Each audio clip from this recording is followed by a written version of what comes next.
Hello students, welcome again. कैसे हैं आप सब लोग? उम्मीद करता हूं सब लोग बहुत अच्छे से।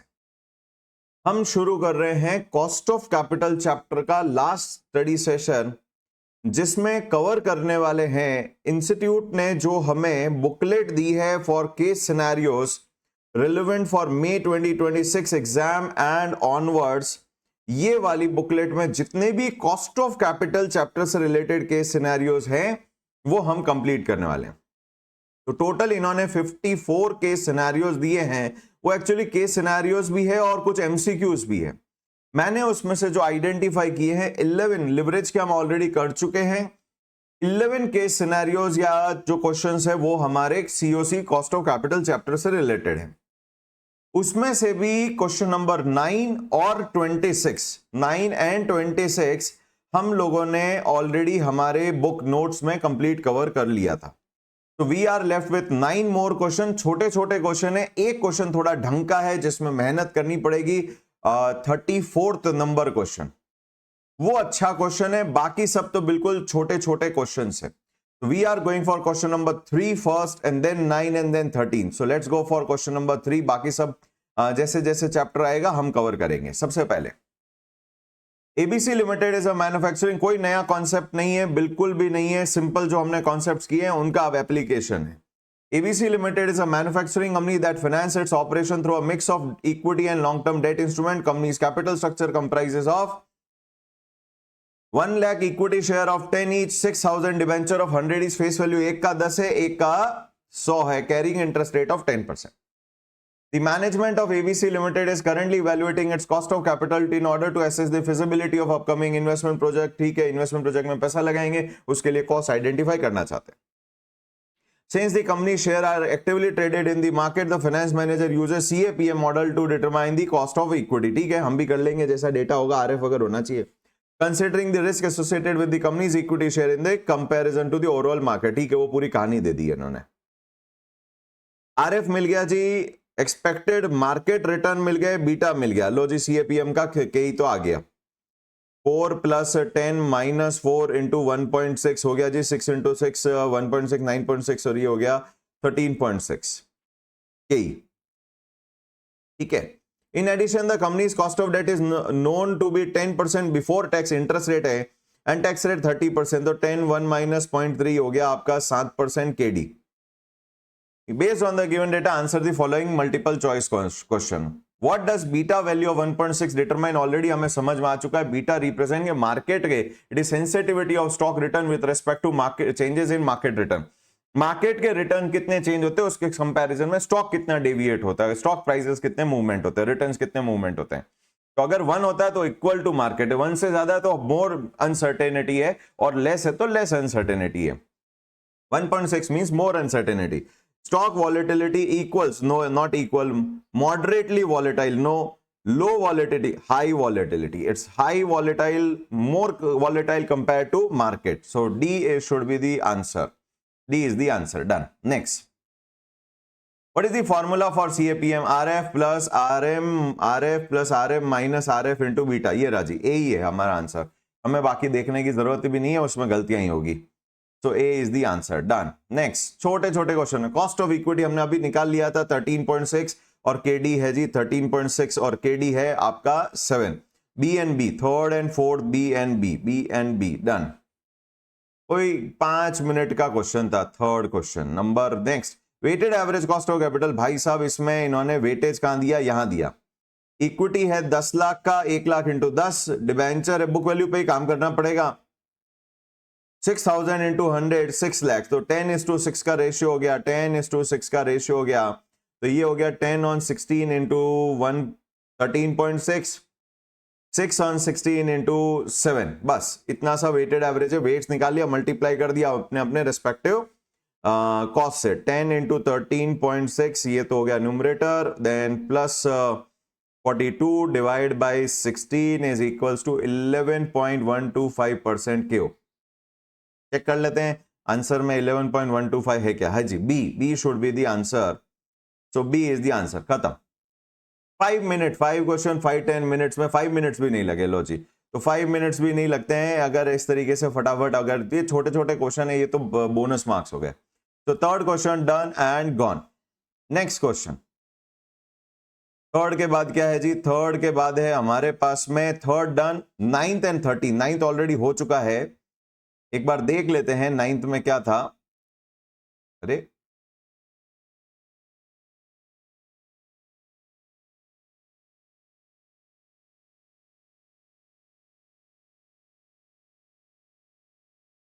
This is your ninth question. चलिए, परमहंस लिमिटेड, ये ऑलरेडी हमारे नोट्स में कवर्ड है और इसमें एक पंगा है। इसमें इंस्टीट्यूट के आंसर में कहीं पर एक जगह पंगा है, वैक यूजिंग मार्केट वैल्यू वेट्स, ये प्रॉब्लम है यहां पर। बाकी सब कुछ ठीक है, हमने कर लिया था, मैच भी हो गया आंसर। और ये क्वेश्चन जब मैंने किया तो आंसर थोड़ा सा मिसमैच आया था और फिर मैंने कहा तक मैं भाई बाद में चेक कर लूंगा। तो एक्चुअली क्या है प्रॉब्लम है, यहां पर इन्होंने जो वैक रिलेटेड टू मार्केट कैपिटलाइजेशन की है, यहां है जी गड़बड़। बाकी सब कुछ सही था, ये 18.4 नहीं हो सकता। देखो डिबेंचर इन्होंने कैसे किया है, 17.5 नहीं, यहां नहीं, कॉस्ट में है गड़बड़। वेट तो क्या ठीक ही है, वेट तो अमाउंट पाया है।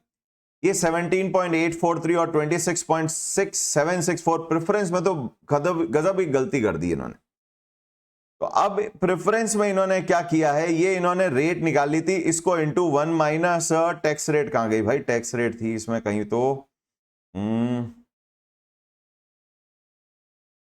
Tax rate is 25%। तो इन्होंने क्या किया, प्रेफरेंस पे ही इंटू 1 माइनस 0.25 किया और ये वैल्यू निकाल ली 35.68 इंटू 0.75, 26.76, और उसको उठा के यहां पर चिपका दिया। तो भाई प्रेफरेंस में कब से टैक्स शील्ड लगने लगी, इसलिए हमारा आंसर भी नहीं मिला था, क्योंकि यहां पर इन्होंने ये गड़बड़ कर दिया। अच्छा, डिबेंचर में भी ये का ये काम किया, जबकि डिबेंचर रिडीमेबल था। तो ये आंसर थोड़ा सा गड़बड़ है, बाकी सब कुछ सही था जो हमने ऑलरेडी क्लास में कर लिया था। हमारा तो सही था, पांचवा आंसर भी, इनका यहां पर थोड़ी प्रॉब्लम है, ठीक है चलेगा, वो इंप्रोवाइज करेंगे शायद। So ninth also done. हम आगे बढ़ रहे हैं, ये ऑलरेडी क्लास में हो गया, ज्यादा समय नहीं खराब करते। हमारे पास एक बड़ा क्वेश्चन है जिसको हमें कवर करना है। 10th नहीं करना है हमें, कैपिटल बजटिंग है। 11th is also capital budgeting. 12th working capital है। 13th is your COC. ABC limited has following capital structure based on market value, ठीक है, 60-40 का रेशियो है। Cost of equity retained earning KR दे रखा है। New equity share after ये केई दे रखा है। कॉस्ट ऑफ डेट ये इंटरेस्ट रेट दे रखा है, तो केडी हो गया 10, 1 minus 0.3 is equals to 7%। Okay, the company plan to raise additional capital by issuing new equity share instead of using retained earning, the capital structure weight remain same, यानी वो 0.6 points रहेंगे। तो वह आपको वेटेड एवरेज सीओसी निकालना है।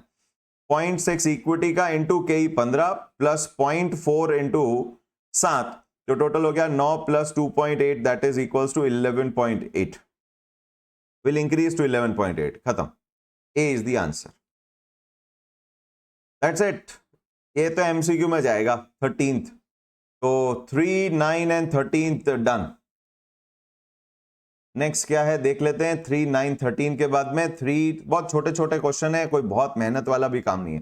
26 and then 33 and 34। तो 26 देखते हैं, सीधा अब उस पर जाते हैं।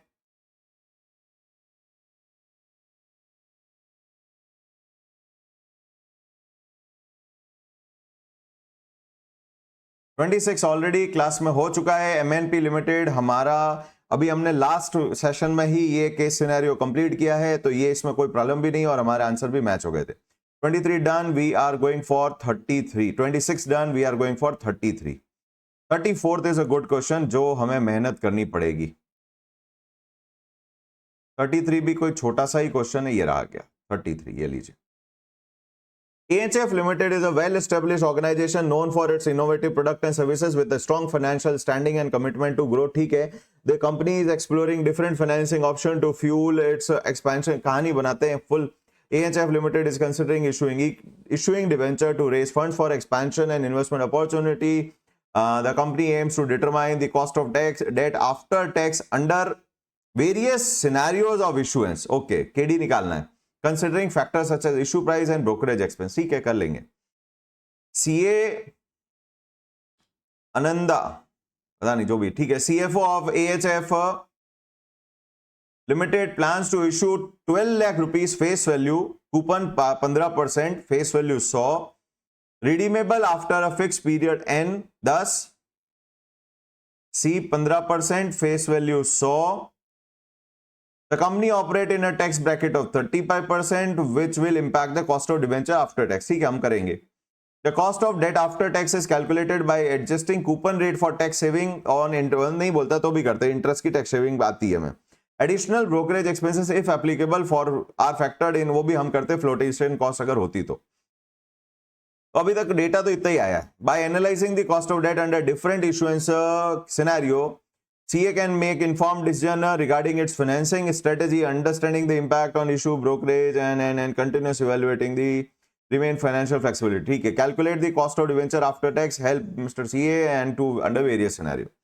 What will be the cost of debenture if approx model ही करेंगे, redeemable है. If are issued at par, कोई brokerage cost नहीं दी हुई है, issue भी par पे है तो net proceed. Net proceed is equals to IP is equals to 100, R is equals to RV is equals to face value. Coupon है जी 15%, 15 1 minus 0.35 plus 100 में से 100 गए, RV माइनस NP अपॉन 10 साल का बॉन्ड है, whole upon 100 plus 100 divided by 2. कोई बहुत मेहनत वाला काम ही नहीं था, ये तो शुरुआत के सेकंड क्वेश्चन फर्स्ट क्वेश्चन वाली बात हो गई. तो ये तो डायरेक्ट ही आ जाता 35. 9.75 is the your answer. 9.75 D is the answer. First D is the answer. खत्म. 33 में दम नहीं है, 34 में हमें मेहनत करनी पड़ेगी. बोलता है इशूड एट 10% डिस्काउंट. ये प्रॉब्लम है. IP NP equals to IP brokerage है नहीं, तो 10 रुपए 100 पे, 10 रुपए गया 90 पे आया.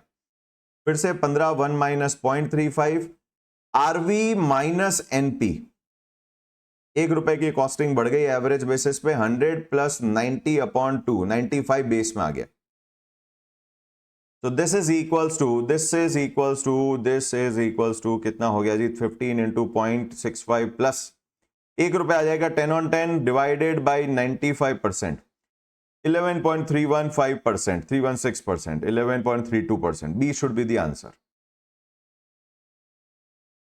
B is the answer, second.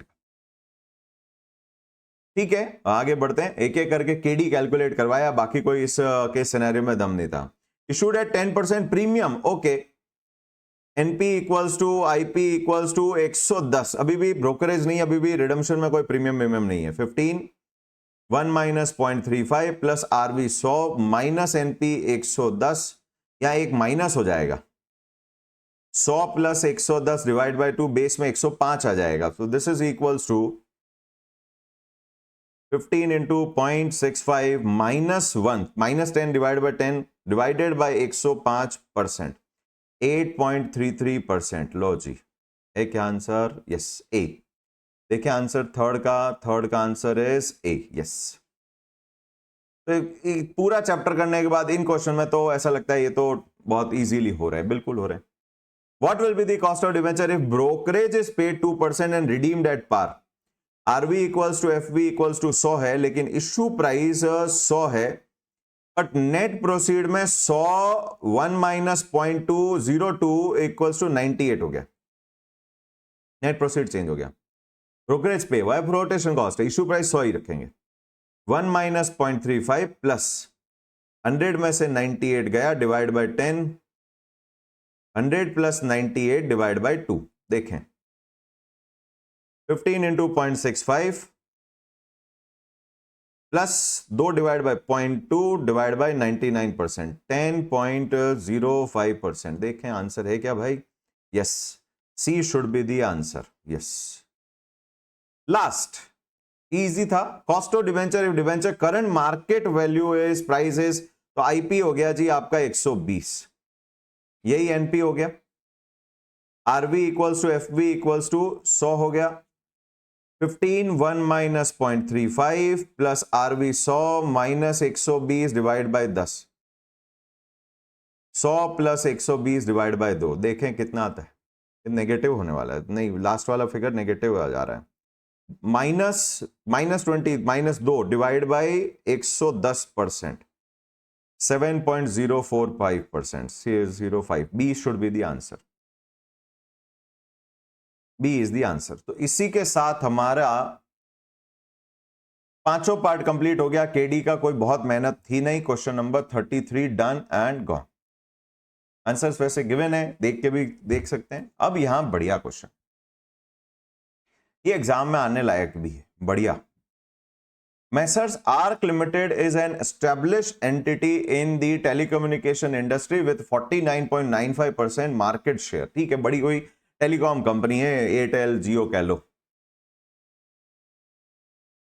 Most of its telecommunication line are based on 2G, 3G and 4G spectrum। ठीक है, ये कहानी हमें सबको पता है। फिर 5G आ गया, फिर 2G, 3G, 4G सबकी बैंड बच गई। However, now the market is forcing a technological disruption in the form of 5G technology। To maintain the competitive advantage, competitors के अगेंस्ट में बेटर परफॉर्म करना is competitive advantage, SM में ये term आता है। It needs to heavily invest in 5G equipment and deploy the same for user at least by the end of 3 year from now। 3 साल के अंदर अंदर 5G में बहुत बड़ा इन्वेस्टमेंट करना ही पड़ेगा आपको। The entire project will cost 9,000 crores। ये यहां से पता चला total capital employed, debt equity मिला के 9,000 करोड़ लाना है। Okay. The management is wondering how such a huge amount is going to be raised। अब wondering तो क्या, 9,000 करोड़ लाना ही है। A financial consultant has recently been hired by ARC to evaluate the various ways to raise the capital। ठीक है, अपन ही है वो। On the basis of his experience and knowledge, the consultant is of the view that telecommunication industry should not deploy fixed cost funds in excess of 40% of total capital। ये बात समझो। Fix cost fund कौन कौन से होते हैं? एक तो डेट भी होता है और प्रेफरेंस भी फिक्स कॉस्ट फंड ही होता है भैया। उस पे वो लिवरेज ही तो है, प्रेफरेंस डिविडेंड के कारण भी तो लिवरेज होता है, फिक्स कॉस्ट फंड ही तो है वो भी। ये दोनों को मिला के बोलता है। तो यानी कि इसमें 9,000 करोड़ में इक्विटी वाले देंगे 60% और डेट प्लस प्रेफरेंस मिला के देंगे 40%। 3600 इधर जाएगा और 5400 इधर आएगा। एक ब्रेकअप यहां पता चला। अभी डेट प्रेफरेंस का ब्रेकअप नहीं है।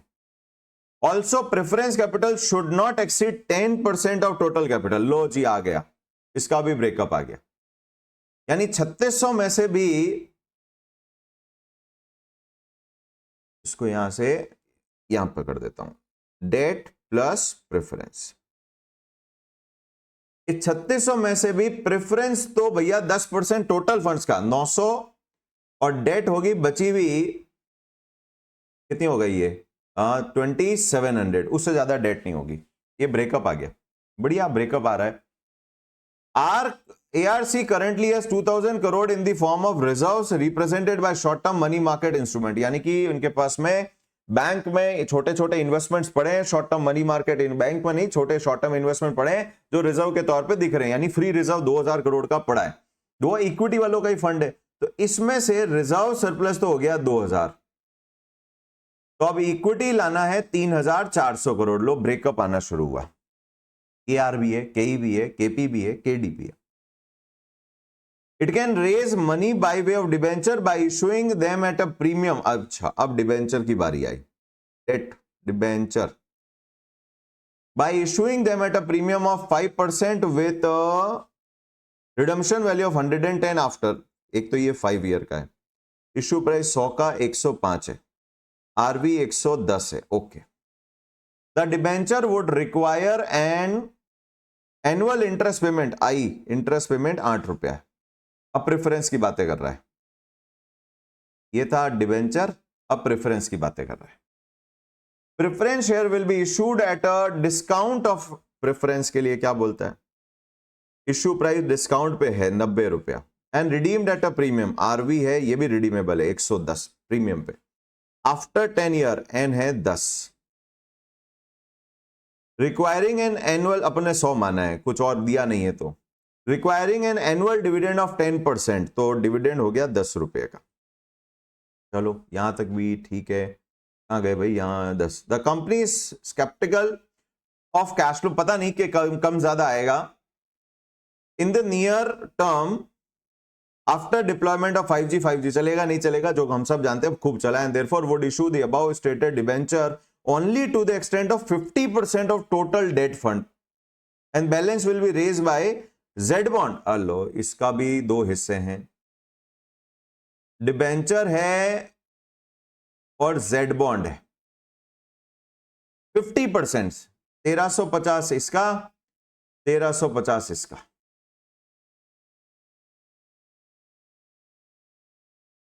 इक्विटी हो गया, रिजर्व सरप्लस हो गया, प्रेफरेंस हो गया, डिबेंचर हो गया, जेड बॉन्ड हो गया, 5 हो गए।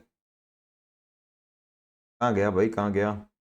50% ऑफ टोटल डेट फंड, और फिर बचा हुआ raise by Z bond which will be issued at a discount of 40% and redeemed at par after 5 year। तो जेड बॉन्ड की डिटेल आनी शुरू हुई। फेस वैल्यू है 100 रुपए, 100 तो इश्यू प्राइस है 40% डिस्काउंट यानी कि 60 रुपए, और एन है 5 साल। इसमें बीच में कूपन होता ही नहीं है। Current price of share of होना चाहिए of ARC stand at an average of 147। P0 भी दे दिया, P0 अब इक्विटी के लिए दे रहा है, equity share 147। The company has recently paid A dividend of D0 11 रुपए। Considering the 5G deployment and other technological requirement in long run, it is likely to continue retaining RR ratio 56% of earning. The reinvested retained earning are likely to offer a return of 15% to the shareholder, ROE 15%। G आ गई, therefore G is equals to RR into ROE 0.56 into 15 is equals to 8.4% की जी आ गई जी। Equity में वो चाहिएगा, आगे it is planning to raise a part of additional equity by way of right offering to the shareholder. Right share issue कर रहे, party है लेकिन, यानी ये फिर इक्विटी के भी ब्रेकअप है। ओ लो, इसके भी दो हिस्से हैं, राइट शेयर्स, पार्टी है। द राइट एंटाइटलमेंट नहीं, कहां गया? The reinvested, it is planning to raise a part of additional equity by way of right offering to the shareholders। ठीक है, the rights entitle the existing shareholder to buy the share at a discount of 15% on current average price।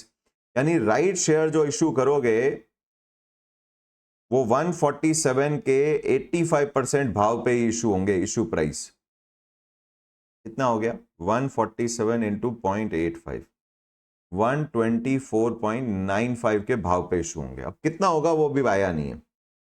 However, only 40% of the required fresh equity can be raised by right issue। 40% of 3400,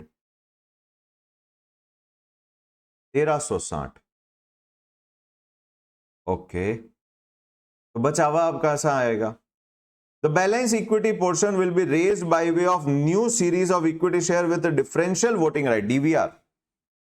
बहुत बढ़िया, DVR भी आ रहे हैं, differential voting right. They will be promised a dividend, DVR. Right share पे same dividend आएगा, right share की growth सब सेम होगी, बस वो डिस्काउंट पे इशू होता है। A dividend of 1.25 times of ordinary equity share. इसमें जो D1 होगा वो हो जाएगा 11 इंटू 1.25, और एक तो ये टाइम्स बढ़ गया, और 1.084, इसका ग्रोथ भी तो लगेगा, ये तो D0 था।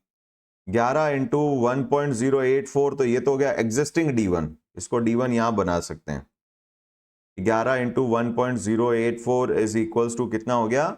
11.924। 11.924 राइट के लिए यही रहेगा, पर डीवीआर पे अपन को इसको 1.25 गुना यानी कि 14.905 देंगे। डिविडेंड ज्यादा देते हैं, वोटिंग राइट कम होगा, टाटा मोटर्स जैसा। डिविडेंड 1.1 टाइम्स है पर वोटिंग राइट 10% ही है। They will be promised a dividend of 1.25 times of ordinary share due to lower voting right, their cost of capital, उस DVR की बात कर रहा है, will require a premium of 50% over the ordinary equity share। यानी इसका जो KE है DVR, वो KE ऑफ ऑर्डिनरी शेयर, जो रूटीन वाले शेयर इशू कर रहे हैं उसके, और रूटीन इशू तो राइट कर रहे हैं, के ऑर्डिनरी शेयर का, उसका भी 150% है, यानी 1.5 गुना करना उसका। अब क्वेश्चन शुरू हुए। भाई साहब पूरी कहानी बढ़िया बनी हुई। तो टोटल सोर्स कितने हो गए देखो, रिजर्व सरप्लस का 2000, इक्विटी में राइट शेयर 1360, डीवीआर बचा हुआ अमाउंट, डीवीआर कितना हो गया 1360 और 3400 इंटू 0.6, 20 40 डीवीआर हो गया, प्रेफरेंस हो गया 900 का, डिबेंचर हो गए 1350 के, जेड बॉन्ड हो गए 1350 के। टोटल आइटम हो गए 1 2 3 4 5 6 आइटम में रेस हो रहा पैसा। क्या बोल रहा है, what will be the amount of differential voting right share to be issued assuming maximum limit is adhered. तो हमने डीवीआर का ऑलरेडी निकाल लिया 2040 A is the answer. Yes, हम पूरा ब्रेकअप टेबल बना के भी दिया है। ये 9000 का 10% है, ये कंबाइंड 9000 का 40 था, कितना था 40% है, कंबाइंड 9000 का 40% है 3600। ये कंबाइंड 9000 का 60% है 5400। उसमें से 900 ये चला गया, तो ये कंबाइंड हो गए 3600 माइनस 900 यानी कि 2700। उसके हाफ हाफ 1350 और 1350 जो कि दिख रहा है। उधर 5400 में रिटेन अर्निंग आ गई 2000, तो बचे हुए ये हो गए 3400। 5400 माइनस 2000 इज इक्वल्स टू 3400। उसका 40 चला गया, 3400 का 40% ये हो गया राइट शेयर, और 3400 का 60% हो गया आपके डीवीआर। हाँ जी बिल्कुल। तो ये पूरा ब्रेकअप हमने जो वहां किया चार्ट में, इन्होंने टेबल स्ट्रक्चरिंग की, वो भी ठीक है। उम्मीद है सबको समझ में आया, इतना भी टफ नहीं था। उन्होंने डेट फिक्स कॉस्ट फंड ये समझना था, प्रेफरेंस इंक्लूड करते हैं, प्रेफरेंस में भी फिक्स डिविडेंड पे होता है, that is also fix cost fund, leverage होता है वो भी। तो ये पूरा कैलकुलेशन हुआ जी। इसके आगे हम बढ़ते हैं, हमारा सेकंड क्वेश्चन क्या बोलता है, cost of debenture using YTM model. Oh, YTM model, ठीक है। 5 साल है, 105 में इश्यू प्राइस है, फ्लोटेशन कॉस्ट दे नहीं रखा, आरबी 110 है, इंटरेस्ट 8 है, टैक्स कहीं दिया ही नहीं है क्वेश्चन ने, इग्नोर। वाईटीएम मॉडल ये बोलता है 8 इश्यू प्राइस कितना था 105, net proceed 105 is equals to 8 into, वैसे टैक्स शील्ड होती PVAF KD comma 5 plus 110 into PVIF KD comma 5, 110 8 5, ठीक है, सही है, सब सही है। अब कैसे कॉल करेंगे, ट्रायल एंड एरर इंटरपोलेशन। देखो 8 का कूपन दे रहे हैं, 110 में रिडीम कर रहे हैं, तो और पर 105 आ भी रहा है, तो कहीं 8 से ही शुरू करते तो भी 110 है तो वो एग्जैक्ट नहीं आएगा। लेट के डी इज इक्वल्स टू 8%, तो RHS हो जाएगा आपका, कैलकुलेशन में डाल देते हैं 1 डिवाइड बाई 1.08, 1 2 3 4 और 5, 8 into something plus 110 into 0.681, 3.993 into 8, ये तो गया एम प्लस में, 110 मल्टीप्लाइड बाई 0.681, ये गया एम प्लस में, टोटल हो गया जी 106.85। हमें चाहिए 105, हमें प्रेजेंट वैल्यू घटानी है तो रेट बढ़ाओ। के डी इक्वल्स टू 10, 8 और 10 के बीच में हमारे पास में एक ही वैल्यू है 8.43। मजे की बात है, यही खत्म हो जाता है वैसा क्वेश्चन। तो कर देते हैं RHS is equals to 8 into 10 का 5 का फैक्टर, 1 डिवाइड बाई 1.1, 1 2 3 4 और 5, 3.791 प्लस 110 इंटू, अरे यार किया ही नहीं अपन ने, मल्टीप्लाइड बाई 8, ये तो मेमोरी में डाल देते हैं, 1 divide by 1, 1 2 3 4 5 multiplied by 110 plus MRC is equals to 98.63, क्या ही कर रहे हैं, 1 डिवाइड बाय 1.1, 1 2 3 4 5, 0.621। एक 105 से बड़ा, एक 105 से छोटा, तो 8 और 10 के बीच में है। So KD is equals to 8 plus PV at LR 106.85, 106.85 minus required PV 106.85 minus 98.63 and 10 minus 8। Let's see कितना आता है, पहले डिनोमिनेटर कैलकुलेट कर लेते हैं। 106.85 माइनस 98.63, ये तो गया मेमोरी में। 1.85 into 2 divided by memory recall is equals to 1.85 into 2 divided by memory recall, तो ये हो गया जी 8.45%, जो कि हमारा आंसर भी है 43, बी आंसर होना चाहिए। B is the answer, yes सही है। ये पीछे वाला पार्ट ठीक था, बट फर्स्ट वाले पार्ट में पूरी लैंग्वेज को चार्टिंग करना थोड़ा मुश्किल था। और ये DVR राइट शेयर हमने नॉर्मल चैप्टर के क्वेश्चंस में कहीं नहीं देखे थे, पहली बार ही आए। प्रेफरेंस शेयर YTM से करो। ओके, प्रेफरेंस शेयर 90 पे इशू हो रहा है, फ्लोटेशन कॉस्ट नहीं है, 110 पे रिडीम हो रहा है, 10-10 है, तो 90 पे इशू हो रहा है 10 इंटू PVAF KP, 10, 110 पे रिडीम हो रहा है PVIF KP, 10। ये बड़ा काम होने वाला है। 90 पे ही हुआ है, 90 RV 110 है, ठीक है। तो लिखते गए, डेटा पढ़ते पढ़ते तो ठीक रहा। फिर से अब 110 पे रिडीम हो रहा है ये, और 10 साल का है। फिर से trial and error, interpolation and तभी आंसर आएगा। 90 पे इशू हो रहा है, तो देखो 90 आके 110 दोगे तो भैया, और 10 का डिविडेंड तो वैसे भी दे रहे हो, तो 20 रुपए और ज्यादा मिल रहा है, डिस्काउंट भी मिल रहा है, प्रीमियम, तो 10 से तो ऊपर ही है। अपने पास 3 आइटम है 10 से ऊपर। 8.43 तो नहीं है, पर अब क्या करें, हमारे को सॉल्व सब करना। 12 पे करते हैं। लेट KP इक्वल्स टू 12, क्योंकि एक 12 के आसपास, एक 12 से ऊपर, एक 12 के नीचे है, तो 12 पे करते हैं। RHS is equals to 10 into 12 का 1 डिवाइड बाई 1.12, 1 M प्लस 2 3 4 5 6 7 8 9 और 10 प्लस 110 इंटू 0.322, 5.65, 110.322, 91.92। लो जी, हमें चाहिए 90, ये आ रहा है 91। आंसर तो यहीं पे हो गया। नहीं, आंसर कहां हुआ, PV घटाना है तो रेट बढ़ानी पड़ेगी। 12 के तो ऊपर है, 12 के ऊपर 2 है, पर 16 बहुत आगे चली जाएगी। 12.37 आंसर आने वाला है। लेट KP इक्वल्स टू 13%, 13 के अगर ऊपर जा रहा तो फिर 16 ही, और कोई ऑप्शन भी नहीं है। RHS इज इक्वल्स, फैक्टर निकालना बड़ा क्विक होना चाहिए, वो टाइम वैल्यू में 7 दिन, इसीलिए 7 सेशन इसीलिए लगे, और फाउंडेशन तो पूरी की है आप लोगों ने वैसे। 1 डिवाइड बाई 1.13, 1 2 3 4 5 6 7 8 9 और 10, 10 इंटू करते हैं, 110 इंटू 0.295, 5.426,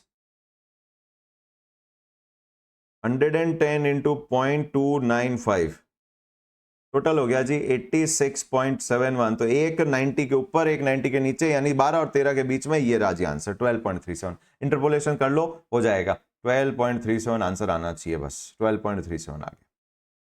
इन्होंने क्या किया है, इन्होंने पहले अप्रॉक्स मॉडल से 12 निकाला और फिर उससे वापस ट्रायल एंड एरर ही किया और टेबल बना के किया, कोई फर्क नहीं पड़ता, हम इक्वेशन से करें, टेबल से करें, चलता है। जो करेक्शन है वो 108 नहीं है, 10 ही है, बाकी कैलकुलेशन सारी सही है। Third done and gone. Last नहीं, second last. What will be the share price with DVR? DVR के शेयर प्राइस क्या होगी? तो DVR के शेयर प्राइस पता नहीं थी क्या? बिल्कुल नहीं। आपको ओरिजिनल की शेयर प्राइस थी, उससे आपको KE निकालना था, उससे DVR की KE निकलेगी, उससे उसकी प्राइस निकलेगी। राइट की प्राइस दी थी, DVR की प्राइस नहीं दी थी। उसका D1 है, उसका KE है, G आप KE मिसिंग है, G आपको पता ही है। तो पहले तो इसकी KE निकालो। ऑर्डिनरी की KE होती है D1 11.924 upon P0 147, plus growth rate हो गई 0.084, तो इसकी केई आती है, ये थोड़ा स्टेप बाय स्टेप करना था, 11.924 डिवाइडेड बाय, क्योंकि इसकी केई उस पे, उसकी डीवीआर की केई इसकी केई पे डिपेंड है, ऑर्डिनरी की, राइट शेयर की नहीं, मिक्स नहीं करिएगा, डिवाइड बाय 147% प्लस 8.4, तो इसकी केई आई 16.51%। ठीक है, तो केई फॉर डीवीआर हो गया, ये तो ऑर्डिनरी शेयर है, तो केई फॉर डीवीआर हो गया आपका 150%, यानी 16.51 इंटू 1.5 टाइम्स, तो भैया ये हो गया 1.5 टाइम्स से 24.77% इसकी केई। अब केई आ गई, जी है, डिविडेंड है ही अपने पास, डिविडेंड अपन बढ़ा चुके हैं, 1.25 गुना कर चुके हैं उसको। T0 DVR will be equals to 14.905 D1 upon K minus G, 24.2477 minus G, तो वही रहेगा ग्रोथ रेट 0.084। लेट्स सी, देखें आंसर क्या बनता है। 14.905 डिवाइड, नहीं पहले डिनोमिनेटर, 0.2477 माइनस 0.084, ये मेमोरी में डाल देते हैं, 14.905 divided by this is equals to 91.05 पे इशू होगा। नहीं समझे, पहले इन्होंने ऑर्डिनरी शेयर का P0 दिया, उसका D0 दिया, RRROE दी, हमने ग्रोथ निकाली, D0 का D1 कर दिया, इसकी केई मिसिंग थी, तो हमने केई के फॉर्मूले में डाला, ऑर्डिनरी का केई निकल गया गॉर्डन के मॉडल से 16.51। राइट शेयर के लिए बोला कि भैया जो प्राइस पे इशू, नॉर्मल शेयर चल रहा है उससे 15% डिस्काउंट पे देंगे, उसका इशू प्राइस आया, उसका केई, उसका भी मिसिंग है। डीवीआर के लिए बोलता है डिविडेंड जो ऑर्डिनरी का है उससे 1.25 टाइम्स देंगे, हमने बढ़ा दिया। बोलता है डीवीआर की, क्योंकि उसमें वोटिंग पावर कम होती है तो उसका कॉस्ट ज्यादा लगेगा, लोगों को रिस्क ज्यादा लगेगा, तो वो केई ज्यादा मांगेंगे, 1.5 गुना ऑर्डिनरी से, हमने वो कर दिया। जी है, केई है, डिविडेंड, हमने डीवीआर का प्राइस कैलकुलेट कर लिया, इस पे इशू होगा 91.05। तो ये कहानी थी, 91.07, 2-4 डेसिमल का डिफरेंस है, देख लेते हैं 91.07 है क्या। यस, पूरी कहानी इसी तरीके से सॉल्व की हुई है। छोटा क्वेश्चन, नया क्वेश्चन, डीवीआर, राइट शेयर, कुछ नई चीजें थी। What will be the minimum required rate of return from 5G deployment to break even the cost of capital, के भाई कितना रिटर्न लाएं जिससे केओ, कॉस्ट ऑफ कैपिटल पूरे प्रोजेक्ट की मैच हो जाए, तो केओ ही निकालनी थी, बैक निकालनी है। प्रॉब्लम यह है कि अपने पास 6 सोर्स है, देखो एक तो है राइट शेयर, एक है डीवीआर, एक है प्रेफरेंस, नहीं रिटेन अर्निंग भी था बीच में, रिजर्व सरप्लस, केआर भी निकालना पड़ेगा, केआर इज इक्वल टू केई, क्योंकि नेट प्रोसीड वही है, प्राइस ही है। फिर है प्रेफरेंस, फिर है डिबेंचर, फिर है जेड बॉन्ड, टोटल है 9,000 करोड़। पहले तो डेटा डाल देते हैं, राइट शेयर कितना आया था, राइट शेयर है आपका 1360 और 2040, 1360 2040, रिजर्व सरप्लस 2000 है, प्रेफरेंस 900 ही था, ये 1350, आधे आधे कर लिए थे अपन ने, वेट आ जाएंगे, ये अमाउंट है, इससे वेटेज निकलेगा जिसकी टोटल 1 होगी। अब चाहिए कॉस्ट, डीवीआर का केई अभी निकाला है अपन ने 24.77, 24.77। केआर कहां है, केआर के लिए होता है D1 अपॉन P0, P0 ये तो केआर ही है, एनपी था ही नहीं यहां पर, 16.51, 16.51। केपी ऑलरेडी निकाला है हमने अभी, केपी इज 12.37, वाईटीएम मॉडल से वही तो करवाया। डिवेंचर 8.43, 8.43। प्रॉब्लम है, एक तो राइट शेयर का कई प्रॉब्लम है, और जेड बॉन्ड का कहां है, वो तो किया ही नहीं वाईटीएम, पर जेड बॉन्ड बहुत आसान होता है, पहले तो करते हैं राइट शेयर की, काम खत्म। तो राइट शेयर का अगर केई कैलकुलेट करना है, राइट शेयर का अगर केई कैलकुलेट करना है, विल बी इक्वल्स टू, केई का फॉर्मूला क्या होता है, D1। तो राइट शेयर पे डिविडेंड एक्स्ट्रा नहीं मिलता है, वो तो नॉर्मल शेयर है, पर इशू डिस्काउंट पे होता है, तो इसका केई हो गया आपका dividend 11.924 normal dividend upon issue price 124.95 plus growth rate की 0.084।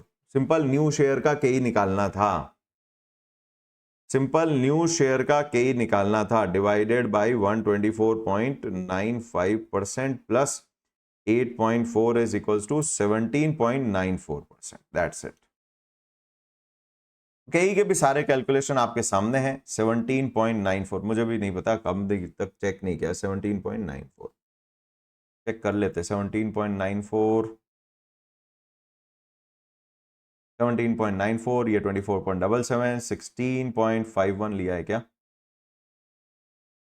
या 16.51, 12.37, 8.43। अब जेड बॉन्ड पूछा नहीं है, पर बिना उसके होगा नहीं, उसके बिना टेबल पूरी नहीं है। फिर वेट इंटू के करना है बस। ये आपका के हो, इतना आपका रिटर्न प्रोजेक्ट जनरेट करना चाहिए, तो फिर go ahead with the project. Z bond का कैसे निकाले? देखो, जेड बॉन्ड की इंफॉर्मेशन बीच में कोई और इनफ्लो आउटफ्लो नहीं होता है। 100 में रिडीम होगा, 60 में इशू किया, 5 साल का बॉन्ड है, कैगर लग जाएगा। अप्रॉक्स मॉडल नहीं लगाना है। एक तो परपीचुअल बॉन्ड वाला तो इरिडीमेबल है नहीं, रिडीमेबल है। अप्रॉक्स मॉडल भी नहीं लगाना। इसमें जेड बॉन्ड में कैगर लगेगी, कैगर वाला फंडा लग जाएगा। एग्जैक्ट वही है जो आपने ये डेट में किया था, बस वो कूपन वाला अमाउंट आउट हो जाएगा। तो जेड बॉन्ड का क्या हो गया? जेड बॉन्ड का हो गया आपके 60 में इशू किया। जेड बॉन्ड की अगर कैलकुलेशन देखें, जेड बॉन्ड की अगर कैलकुलेशन यही करते हैं कहीं नीचे, यहां पर जेड बॉन्ड की यहां कैलकुलेशन करते हैं। T0 में 60 में इशू हुआ और T5 पे 100 में रिडीम हो रहा है, खत्म। बीच में और कोई कैलकुलेशन नहीं है। कोई अच्छा टैक्स शील्ड तो है ही है ना? क्वेश्चन में टैक्स था क्या? टैक्स भी नहीं है। तो 100 60 में कन्वर्ट हो गया, तो बताओ जी कितनी कॉस्ट है? तो 100 is equals to 61 plus K D power 5। तो K D is equals to 100 on 60, 1/5 minus 1 into 100। अब ये भूल ही गए कि भैया 1/5 कैसे निकलेगा। 1/5 कैसे निकलेगा? वो डर्टी पावर से सॉल्व करना पड़ेगा। तो 100 डिवाइड बाय 60 मैं कर रहा हूं फाइनेंशियल कैलकुलेटर से सॉल्व।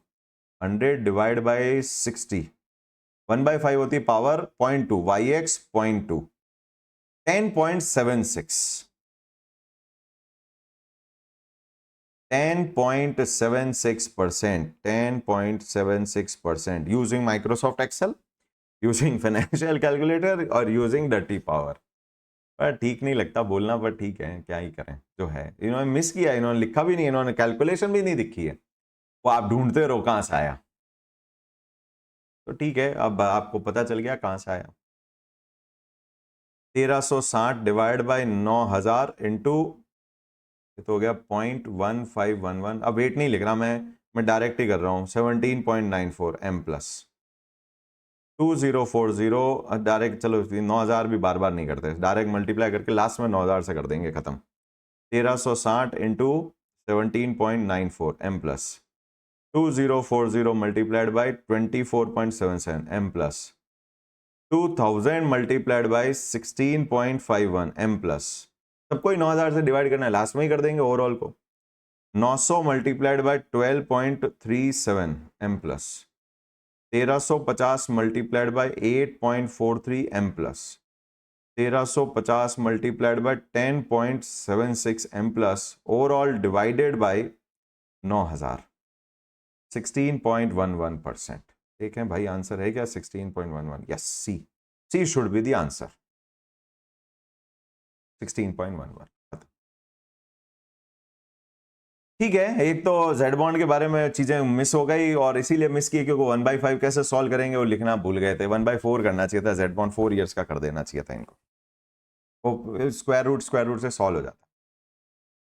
बाकी तो ये डेटा को ब्रेक करना, थोड़ा 6 में ब्रेक करना, वो थोड़ा ट्विस्टेड था, लैंग्वेज इतनी बड़ी थी, और 2 बार YTM भी कर दिया। तो ये क्वेश्चन एग्जाम के लिए इंपॉर्टेंट बनता है मेरे हिसाब से, करना चाहिए। 33, 34 डन एंड गॉन।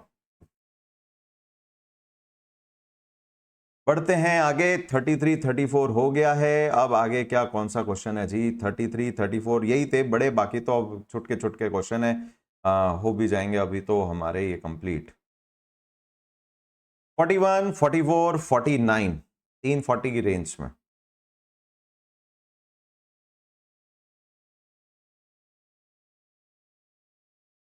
ये लिवरेज है, ये पता नहीं, ये कैपिटल स्ट्रक्चर है, ये भी ये वर्किंग कैपिटल लगता है, ये मुझे लगता है देखेंगे। ये लिवरेज हो गया, ये पेट्रोकेमिकल, ये रेशो रेशो कुछ लग रहा है बिल्कुल। ये कैपिटल स्ट्रक्चर है, ये cost of new cost of equity form वो कैपिटल स्ट्रक्चर का है 41 सीओसी छुटका। ये 2 लाइन ये एमसीक्यू है। छोटी सी ट्रिक है जो डेट इक्विटी रेशियो वाली हमने पहले भी बात की है। एक क्वेश्चन में किया था मैंने, debt ratio, debt equity ratio, debt value ratio, weight कैसे निकालते हैं, वहां स्टूडेंट फंसता है। A company has a cost of equity के दे रखा है, इंटरेस्ट रेट आई दे रखा है, डेट इक्विटी रेशियो 1.5:1 हो गया। तो वो 1:1 है, 1 और 5 नहीं है, 1.5:1 है। केडी आ गया, KD is equals to 6 into 0.6 यानी कि 3.60। बोलता वैक निकालो। ई और डी, ई और डी, तो डी 1.5 है तो ये है, ये 2.5 है, तो वेट हो गया 0.4, 0.6, ये 1 है, into 10 into 3.6, 4 plus 0.6 into 3.6, 2.16, 6.16 answer खत्म। B is the answer. Weight का क्वेश्चन था, बाकी कोई वैक वैक का क्वेश्चन नहीं था। वेट वो डेट इक्विटी रेशियो से वेट आता है या नहीं आता, आई थिंक एक क्वेश्चन में मैंने डिस्कस किया है। डेट इक्विटी 0.3:0.7 हो तो 3:7 हो तो डेट की वेट 30%, 70% इक्विटी। पर ओनली अगर 3 लिखा हुआ हो, पीछे कुछ नहीं लिखा हो, तो वेट ऑफ डेट हो जाता है 3/13, 0.3 ओनली 0.3 लिखा हुआ हो, 0.3, तो उसका हो जाता है 0.3/1.3। वो अपन एक क्वेश्चन में डिस्कस किया है, अच्छे से किया है। खत्म करते हैं इसको।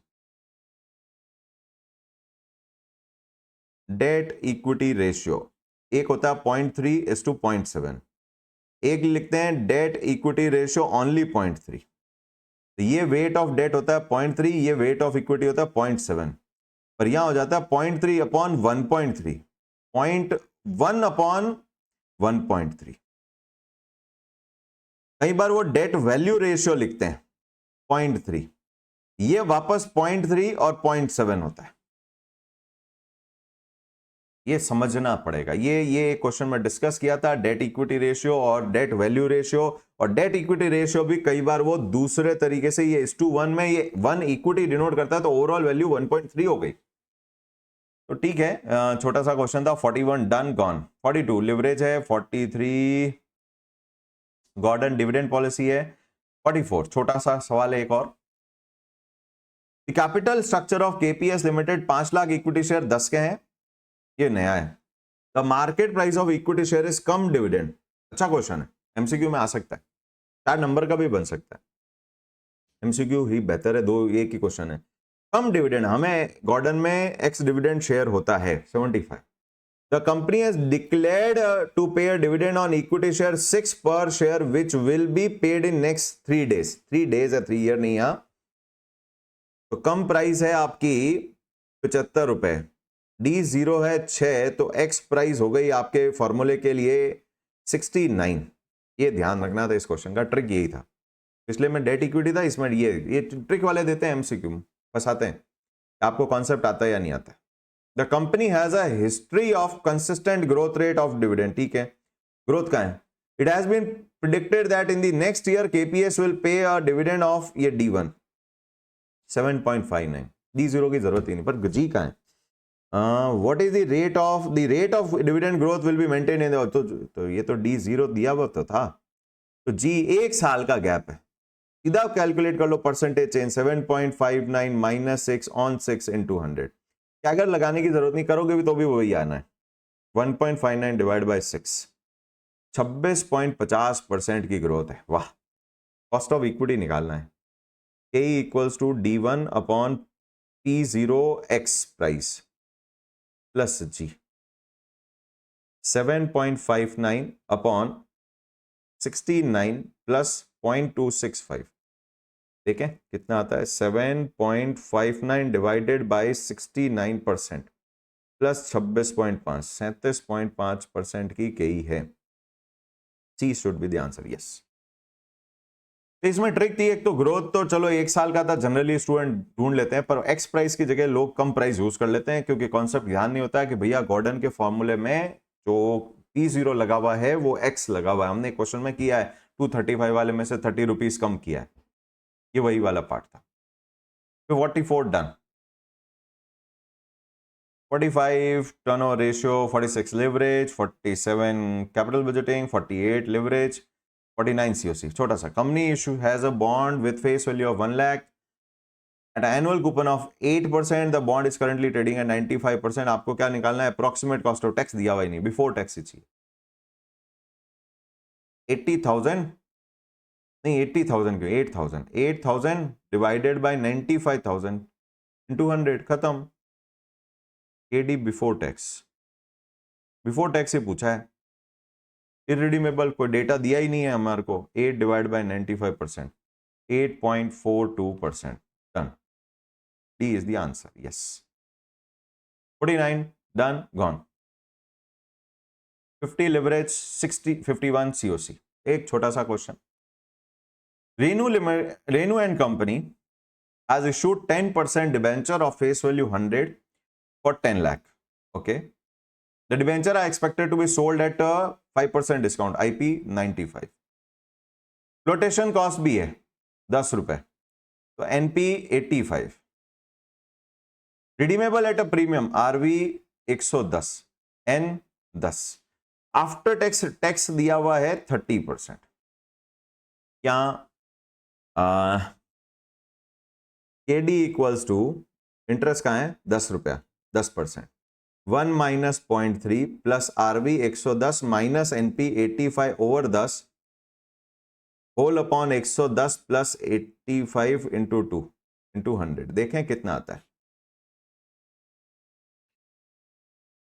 110 प्लस 85 डिवाइड बाय 2, ये तो हो गया denominator.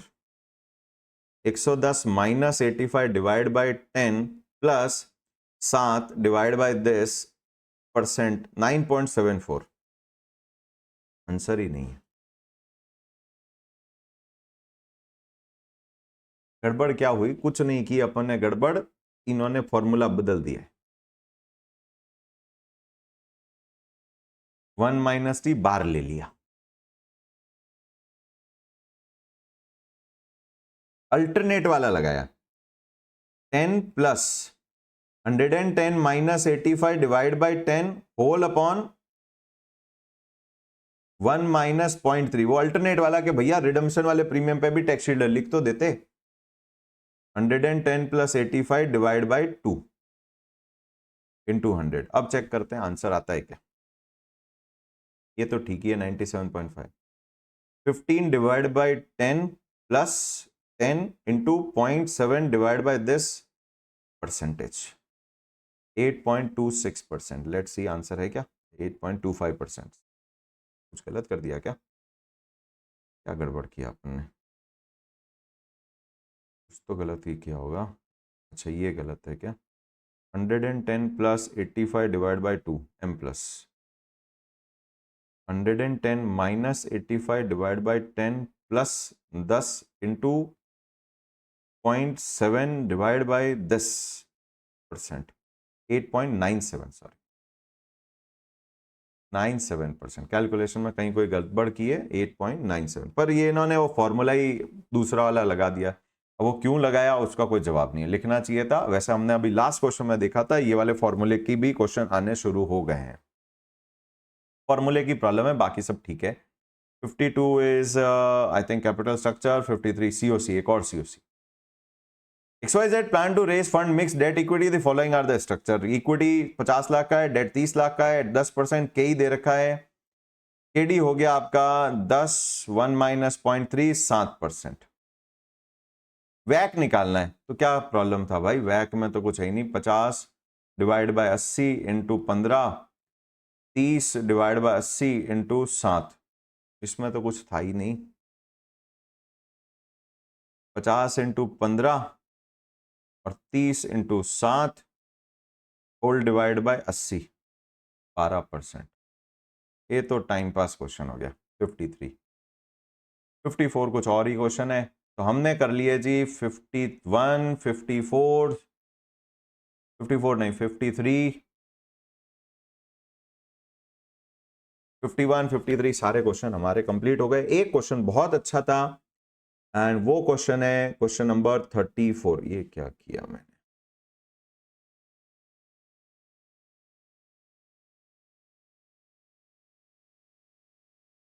Question number 34 is a good question. 34 is a good question. जरूर हाथ से अटेम्प्ट करिए, आने के चांसेस बनते हैं। एक वो कम डिविडेंड और डेट इक्विटी रेशियो वाली छोटी छोटी ट्रिक्स थी, वो तो जनरली सब लोग कर जाते हैं। तो यहां पर मेरे लिवरेज के केस सिनेरियोस कंप्लीट हो गए, सीओसी के केस सिनेरियोस कंप्लीट हो गए। नेक्स्ट चैप्टर हम शुरू करेंगे डिविडेंड पॉलिसी, और उसके लास्ट में हम इनके भी केस सिनेरियो कर लेंगे। उसमें आई थिंक 31 तो ऑलरेडी नोट्स में कवर्ड है। तो क्लोज करते हैं इस चैप्टर को। Done for today, thank you so much. But अब एक इंस्ट्रक्शन सबके लिए, dividend policy chapter already half way cost of capital में कंप्लीट हो जाता है।